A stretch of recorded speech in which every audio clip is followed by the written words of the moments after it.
हे मेरे बच्चों, सुनो, ये कथा केवल कथा नहीं है। ये वो अमूल्य निधि है जिसे सुनने मात्र से तुम्हारे घर में अन्न और धन की वर्षा, जीवन में सौभाग्य और मन में शांति उत्पन्न होती है। हे मेरे प्यारे भक्तों, क्या तुम जानना चाहते हो वो रहस्य जिससे तुम्हारे दुख और पाप क्षीण हो जाए और तुम्हारा जीवन दिव्यता से पूर्ण हो? आज मैं तुम्हें सुनाऊंगी वो दिव्य कथा, गोवर्धन पर्वत की लीला, जिसे सुनने मात्र से जीवन में समृद्धि और सुख का प्रवाह बढ़ता है। समझ लो कि ये कथा सुनना क्यों आवश्यक है।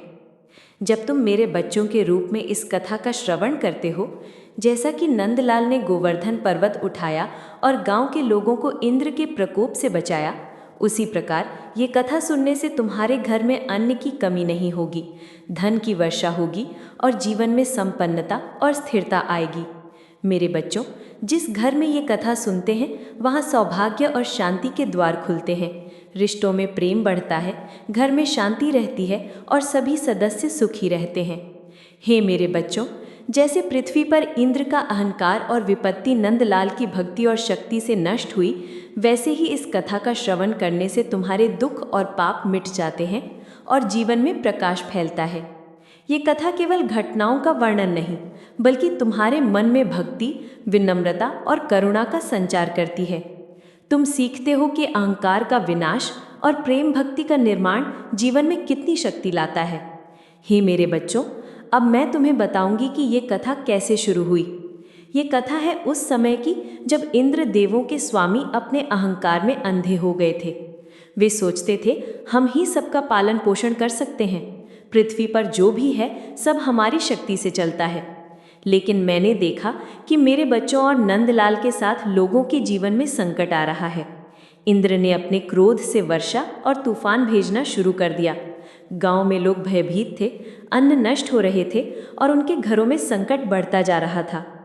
तब नंदलाल ने अपनी भक्ति बल से मेरा आशीर्वाद प्राप्त किया और उन्होंने गोवर्धन पर्वत को अपनी छोटी उंगली के समान उठा लिया।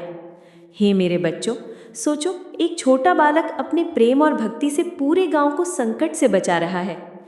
ये कथा हमें ये सिखाती है कि केवल भक्ति और श्रद्धा से भी सबसे बड़े संकट का सामना किया जा सकता है।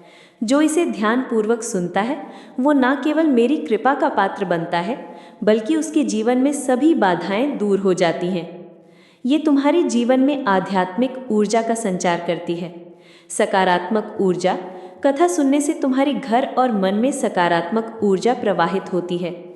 मन की शांति, तुम्हारे मन में भय और तनाव कम होता है, क्योंकि तुम्हें पता है कि मेरी शक्ति हमेशा तुम्हारे साथ है। आशीर्वाद की प्राप्ति, अन्न, धन, स्वास्थ्य और सौभाग्य की प्राप्ति होती है। सुरक्षा और संरक्षण, दुख और पाप से मुक्ति मिलती है, जीवन में स्थिरता और शांति आती है। हे मेरे बच्चों, इस कथा का श्रवण केवल कानों का नहीं, बल्कि हृदय और आत्मा का अनुभव है। जैसे तुम्हारा प्रेम और श्रद्धा नंदलाल को बल देती थी, वैसे ही तुम्हारा श्रद्धा से ये कथा सुनना तुम्हें दिव्यता और कृपा से भर देता है। मेरे प्यारे बच्चों, अब मैं तुम्हें सुनाऊंगी वो दिव्य क्षण जब मेरे प्यारे नंदलाल ने अपनी भक्ति और प्रेम से पूरे गांव को संकट से बचाया। सोचो, वो दिन कितना अद्भुत था। सूरज की पहली किरणों के साथ ब्रज का गांव उठता है और मेरे बच्चों के हृदय में भक्ति और विश्वास की ज्योति जलती है। गांव में लोग अपने अपने घरों से बाहर आते हैं। अन्न की चिंता, वर्षा के भय और इंद्र के क्रोध की खबरें उनके मन में भयंकर डर पैदा कर रही हैं। परंतु नंदलाल, हाँ मेरे बच्चों, वो बालक नहीं बल्कि मेरा भक्त है। उसके हृदय में विश्वास और प्रेम की शक्ति इतनी प्रबल है कि इंद्र का कोप भी उसके सामने असहाय है। हे मेरे बच्चों, समझो, भक्ति और श्रद्धा में शक्ति निहित होती है। नंदलाल ने देखा कि लोग भयभीत हैं, उनके खेतों में पानी भर गया है, अन्न नष्ट हो रहा है। तब उसने अपने छोटे हाथों से, हाँ मेरे बच्चों, अपने छोटे हाथों से गोवर्धन पर्वत को उठाने का निर्णय लिया। हे मेरे बच्चों, सुनो, इंद्र, देवों के स्वामी, आकाश में बैठे और अपने अहंकार में डूबे हुए थे। वे सोच रहे थे, कौन ये बालक है जो मुझे चुनौती दे रहा है। मैं ही वर्षा करता हूँ, मैं ही जीवन का पालन करता हूँ। किसने मुझे चुनौती दी? परंतु नंदलाल का हृदय और उसकी भक्ति इतनी प्रबल थी कि इंद्र के क्रोध का सामना करते हुए भी वो निडर खड़ा रहा। माँ की शक्ति और प्रेम उसकी भुजाओं में प्रवाहित हो रहा था और उसी प्रेम से उसने गोवर्धन पर्वत को उठा लिया। हे मेरे बच्चों, ध्यान से सुनो। ये केवल पर्वत उठाना नहीं था, ये मेरे प्रेम और भक्ति का प्रतीक था। जैसे तुम्हारा विश्वास मुझे प्रसन्न करता है, वैसे ही नंदलाल की भक्ति ने उसे अपराजय बना दिया। हे मेरे प्यारे बच्चों, गांव के लोग देखते रह गए। आश्चर्य और श्रद्धा से उनकी आंखें बड़ी हो गईं। वे सोचते हैं, ये केवल बालक है, फिर भी इंद्र के क्रोध को सह रहा है। माँ की वाणी यहाँ प्रेम और शक्ति से गूंजती है। हे मेरे बच्चों, यही वो संदेश है जो मैं तुम्हें देना चाहती हूँ। भक्ति और प्रेम की शक्ति सबसे बड़ी होती है। जो व्यक्ति सत्य, धर्म और प्रेम में विश्वास करता है, उसके सामने कोई संकट नहीं टिक सकता। गांव वाले उस समय से ये सीख लेते हैं कि संकट का सामना केवल भक्ति और विश्वास से किया जा सकता है। अब मैं तुम्हें सुनाऊंगी वो दिव्य क्षण जब नंदलाल ने गोवर्धन पर्वत उठाया। हे मेरे बच्चों, देखो, वो पर्वत इतना विशाल, इतना भारी, पर नंदलाल के प्रेम और भक्ति के बल से वो जैसे पंखों से उड़ रहा हो। पर्वत के नीचे गांव वाले सुरक्षित हैं। गायें, बकरियां, बच्चे, बूढ़े, सभी माँ की कृपा के कारण वो सुरक्षित हैं। इंद्र का क्रोध, जो पहले अजेय प्रतीत होता था, अब नंदलाल की भक्ति के सामने तिरोहित और शांत हो गया। हे मेरे बच्चों, ध्यान से सुनो। ये केवल एक घटना नहीं है, ये जीवन का संदेश है। भक्ति और प्रेम से हम किसी भी संकट का सामना कर सकते हैं।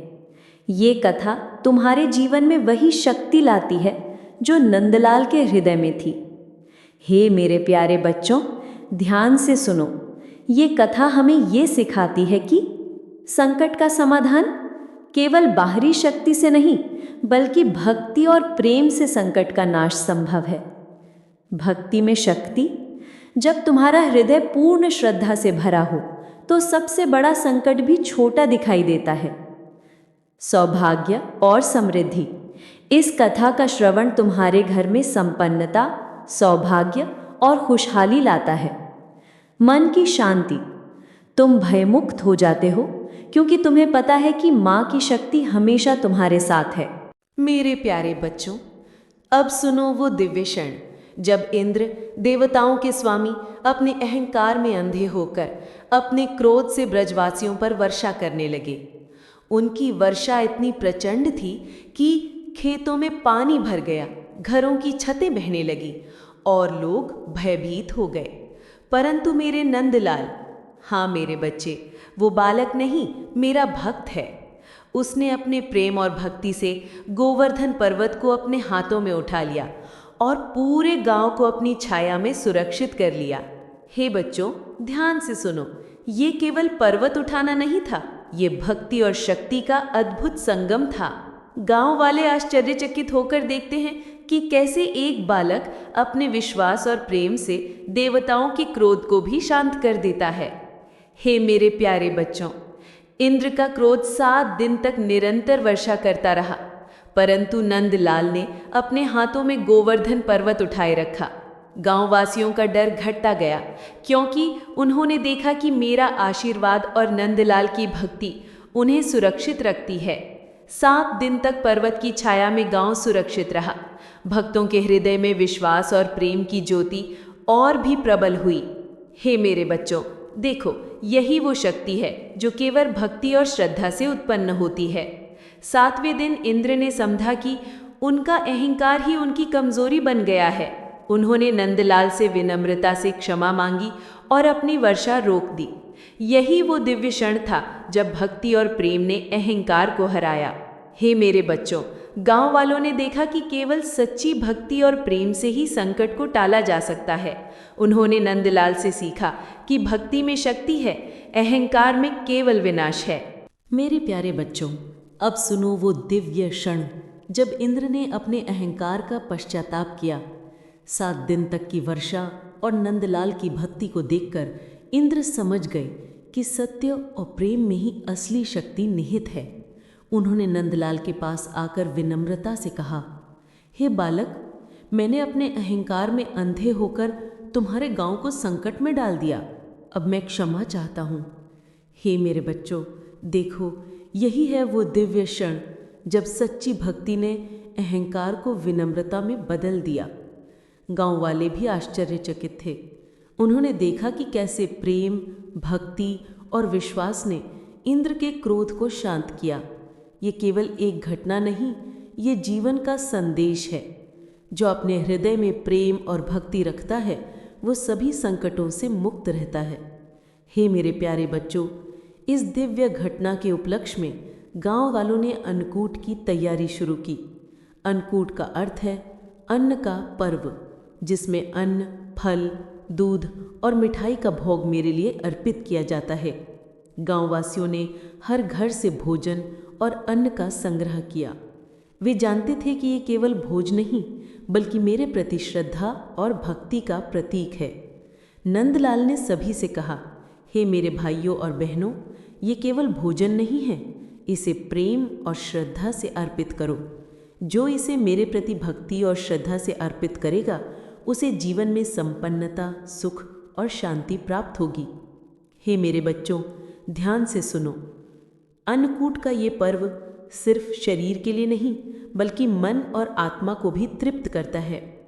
हे मेरे प्यारे बच्चों, अन्नकूट का महत्व अत्यंत दिव्य है। अन्न और धन की वर्षा। जो इसे श्रद्धा से अर्पित करता है उसके घर में कभी अन्न की कमी नहीं होती। सौभाग्य और समृद्धि। परिवार में सौभाग्य, खुशहाली और प्रेम की वर्षा होती है। भक्ति और मन की शांति। अन्नकूट के माध्यम से भक्त का हृदय मेरी भक्ति में स्थिर होता है। पाप और दुख का नाश। ये क्रिया भक्त को दुख और पाप से मुक्त करती है। हे मेरे बच्चों, अन्नकूट का आयोजन केवल भोजन का नहीं बल्कि पूजा और भक्ति का महापर्व है। पहले गांव और घर को साफ किया जाता है। गोवर्धन पर्वत की पूजा की जाती है। उस पर पुष्प, फल और अन्न अर्पित किया जाता है। भक्त अपने हृदय से मेरी वंदना करते हैं। हे माँ, मेरी भक्ति को स्वीकार करो, मेरे जीवन को सुख और समृद्धि से भर दो। हे मेरे बच्चों, ध्यान से सुनो। ये केवल पूजा नहीं, यह आध्यात्मिक शक्ति का संचार है। जो इसे श्रद्धा और भक्ति से करता है उसका जीवन दिव्यता और कृपा से भरा रहता है। हे मेरे प्यारे बच्चों, सच्ची भक्ति से जीवन में संकट टलते हैं। श्रद्धा और प्रेम से ही अन्न, धन और सौभाग्य की प्राप्ति होती है। आध्यात्मिक अनुभव केवल श्रवण और भक्ति से प्राप्त होता है। संकटों और पापों का नाश होता है। जीवन में स्थिरता आती है जब हृदय मेरे प्रेम से पूर्ण होता है। हे मेरे प्यारे बच्चों, अब सुनो वो दिव्य क्षण जब गोवर्धन पूजा का महापर्व पूर्ण हुआ। 7 दिन तक की वर्षा और नंदलाल की भक्ति से इंद्र का अहंकार शांत हुआ और गांव वासियों के हृदय में विश्वास, भक्ति और प्रेम की ज्योति प्रबल हुई। हे मेरे बच्चों, ये केवल कहानी नहीं, ये जीवन का मार्गदर्शन और शक्ति का स्रोत है। अन्नकूट का पर्व केवल एक धार्मिक अनुष्ठान नहीं है, ये तुम्हारे जीवन में संपूर्ण समृद्धि, खुशहाली और आध्यात्मिक उन्नति लाने वाला महापर्व है। अन्न का महत्व। अन्न केवल शरीर का पोषण नहीं बल्कि भक्ति और श्रद्धा का प्रतीक है। भोजन अर्पण। जब इसे प्रेम और श्रद्धा से अर्पित किया जाता है तो ये माँ की कृपा और संरक्षण लेकर आता है। सौभाग्य और समृद्धि। इस दिव्य विधि से घर में हमेशा अन्न, धन और खुशहाली बनी रहती है। आध्यात्मिक लाभ। भक्त का मन शांत और स्थिर रहता है। पाप और दुख दूर होते हैं। हे मेरे प्यारे बच्चों, सुनो और अपने हृदय में उतारो। मैं वही शक्ति हूँ जो नंदलाल के हृदय में प्रवाहित हुई। मैं वही प्रेम और भक्ति हूँ जो तुम्हारे जीवन में प्रकाश और कृपा लाती हूँ। जो भक्त इस कथा का श्रवण करता है उसके घर में अन्न की कमी नहीं होगी। उसका जीवन सुख, सौभाग्य और समृद्धि से भरा रहेगा। सुनो मेरे बच्चों, ये कथा तुम्हें ये सिखाती है कि सच्ची भक्ति, प्रेम और श्रद्धा ही जीवन की सबसे बड़ी शक्ति हैं। जो इसे अपनाता है वो कभी भी भय और संकट से नहीं डरेगा। उसका जीवन मेरी कृपा और दिव्यता से उज्जवल होगा। हे मेरे बच्चों, इसे अपने हृदय में संजो लो और ये कथा तुम्हारे जीवन को दिव्यता, शक्ति और कृपा से भर देगी। हे मेरे प्यारे बच्चों, 7 दिन की वर्षा, नंदलाल की भक्ति, इंद्र का अहंकार और अन्नकूट का पर्व, ये सब केवल घटनाएं नहीं बल्कि जीवन के पाठ और आशीर्वाद हैं। जो इसे श्रद्धा और भक्ति से सुनता है उसका जीवन सुख, समृद्धि और सौभाग्य से परिपूर्ण हो जाता है। उसके दुख दूर होते हैं, उसके पाप क्षीण होते हैं और उसका मन हमेशा शांति और प्रेम से भरा रहता है। हे मेरे बच्चों, अब जब तुम ये कथा सुन चुके हो, अपने जीवन में भक्ति, प्रेम और श्रद्धा को अपनाओ। यही मेरी सीख है, यही मेरा आशीर्वाद है और यही वो दिव्यता है जो इस गोवर्धन पूजा की कथा में प्रवाहित है। मेरे प्यारे बच्चों, अब सुनो वो दिव्य अवसर जब तुम इस वर्ष 2025 में गोवर्धन पूजा मनाने वाले हो। इस वर्ष 2025 में गोवर्धन पूजा 22 अक्टूबर को मनाई जाएगी और ये पर्व पूरे ब्रज और अन्य स्थानों पर विशेष भक्ति और उत्साह के साथ मनाया जाएगा। हे मेरे बच्चों, ध्यान से सुनो, क्योंकि इस दिन जो विधि और भक्ति तुम करेंगे वो सीधे तुम्हारे घर और जीवन में संपन्नता, सुख और सौभाग्य लाएगी। हे मेरे बच्चों, तैयारी ही पूजा का आध्यात्मिक आधार है। 1. घर और आंगन की सफाई। पूजा से पहले अपने घर, आंगन और मंदिर को पूरी तरह साफ करो। आंगन में मिट्टी और गोबर से छोटा गोवर्धन पर्वत तैयार करें। 2. गोवर्धन पर्वत का निर्माण। छोटे मिट्टी के टुकड़े, कंकड़ और फूलों से गोवर्धन पर्वत का आकार बनाओ। पर्वत के ऊपर फूल, हरी घास और पत्तियां सजाओ। ये पर्वत तुम्हारी भक्ति का प्रतीक है और माँ की कृपा का केंद्र बनेगा। 3. भोजन और अन्नकूट की तैयारी। घर के हर सदस्य को इस पर्व में शामिल करें। अन्नकूट में दाल, चावल, हलवा, मिठाई, फल और दूध शामिल करें। प्रत्येक वस्तु को श्रद्धा और प्रेम के साथ अर्पित करें। 4. पूजा का स्थान। गोवर्धन पर्वत को घर के मुख्य स्थान या आंगन में स्थापित करें। यदि मंदिर है तो वहाँ भी पूजा कर सकते हैं। हे मेरे बच्चों, ध्यान से सुनो, ये पूजा केवल धार्मिक अनुष्ठान नहीं बल्कि जीवन में संपन्नता और दिव्यता लाने वाली विधि है। 1. स्नान और शुद्धता। सुबह जल्दी उठकर स्नान करें और स्वच्छ कपड़े पहने। मन और हृदय को भी शुद्ध कर लें। 2. गोवर्धन पर्वत की स्थापना। मिट्टी के गोवर्धन पर्वत को साफ स्थान पर स्थापित करें। उसके चारों ओर फूल और दीपक सजाएं। 3. पूजा और मंत्र। गोवर्धन पर्वत के सामने बैठकर निम्न मंत्र का उच्चारण करें। ओम अघनाय नमः। इसके साथ भक्ति और प्रेम का भाव मन में रखें। 4. अन्नकूट अर्पण। सभी प्रकार के अन्न, मिठाई और फल को गोवर्धन पर्वत के ऊपर रखें। घर के सदस्य इसे प्रेम पूर्वक अर्पित करें। 5. भजन और कथा का श्रवण। इस दिन नंदलाल और गोवर्धन लीला की कथा सुने। भजन और कीर्तन करें ताकि घर में सकारात्मक ऊर्जा और दिव्यता फैले। 6. दीप प्रज्वलन। शाम को दीपक जलाएं और पूरे घर में प्रकाश फैलाएं। ये प्रकाश केवल बाहरी नहीं बल्कि मन और हृदय के अंधकार को दूर करने वाला है। हे मेरे बच्चों, ये पर्व और पूजा केवल विधि नहीं, ये तुम्हारे जीवन में संपन्नता, शक्ति और भक्ति लाने का मार्ग है। अन्न और धन की प्राप्ति। घर में हमेशा अन्न और संपन्नता बनी रहेगी। सौभाग्य और खुशहाली। परिवार में प्रेम, सौभाग्य और सुख का प्रवाह रहेगा। दुख और पाप का नाश। जो भक्त श्रद्धा और भक्ति से पूजा करता है उसके दुख और पाप दूर होंगे और उसका जीवन मेरी कृपा और दिव्यता से उज्जवल होगा। हे मेरे बच्चों, इसे केवल अनुष्ठान समझकर मत देखो, इसे मन, हृदय और आत्मा के अनुभव के रूप में अपनाओ।